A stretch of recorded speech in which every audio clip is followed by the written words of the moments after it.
Nung oras na, kanina pa kita inuutusan eh.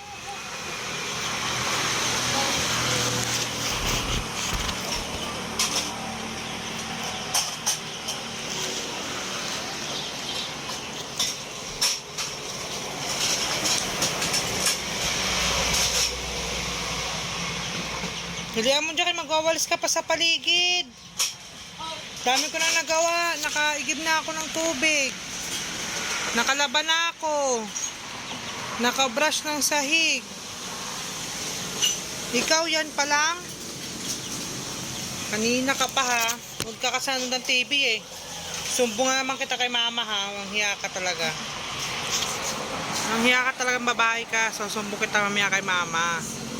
Wala ka na naman nagawa. Puro ka ng TV. Hindi mo pa ka nalagyan ng tubig yung mga butanganan, no? Diyan mo yung blue. Diyan mo yung blue.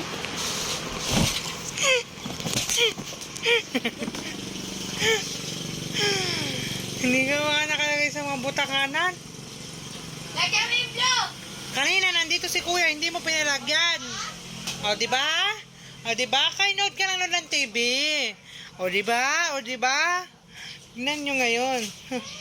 Ano ka na naman nagawa? Patay ka mamaya kay mama. Luto ako na ito. Puro kaluto yan, ha? Puro kaluto. Patatas na to. Hindi, carrots yan. Puro kaluto. Lagyan mo muna ng tubig yan.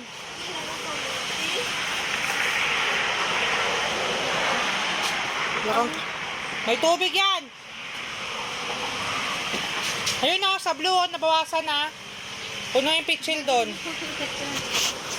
Kaya sala-sala ka lang. Kainin mo yan. Kanina pa kita sinasabihan na mag-ano ka. Kung wala sa bulungugan mo ha. Sumong kita umiyak ng mama. Ba? Walisan ko na dyan. Walisan na. Alisin mo na yan. Walisan ko na dyan. Kung sa'yo na linisan ko, nagnoon ka din maglilinis para unti na nilinisan mo, matalinong bata talaga to. Matalinong bata talaga si Joyce. Kaninong anak kay Melanie. Pakatalino talaga guys. Ang dami ko na nagawa siya. Kung ko magawalis pa lang, ngayon pa lang siya magawalis. Kung hindi talaga ako nabubusit sa mga bata na ito.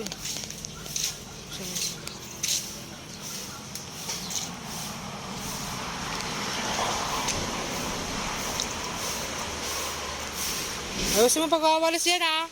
Dapat walang dahon yan kahit isa. Hintayin ka lang mamaya. Patayin mo muna yung TV.